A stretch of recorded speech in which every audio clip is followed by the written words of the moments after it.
You know, another day, another kitchen turnover na naman tayo ngayon mga kasityo dito sa Katanawan, Quezon.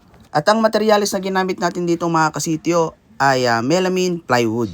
At kung mapapansin nyo ay naglagay tayo ng aluminum glass door with aluminum frame at syempre hindi mawawala ang ating mga ilaw-ilaw para sa eleganteng datingan.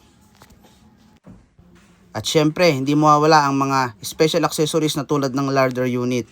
Kung mapapansin nyo ay sensor na rin yung ilaw. Pag bukas ng pintuan ay kusang mabubukay yung ilaw. At ang ginamit naman nating countertop sa project natin ito ay crystal quartz. At isa tong magic corner mechanism sa mga nagpapaganda sa ating mga kusina. At isa rin sa nagpapadali para madali nating ma-access yung mga gamit sa loob ng ating mga corner. At syempre gumagamit din tayo ng mga tandem box drawers para sa mga eleganteng datingan. Ayan, at meron din tayong mga pull-out basket at cutlery.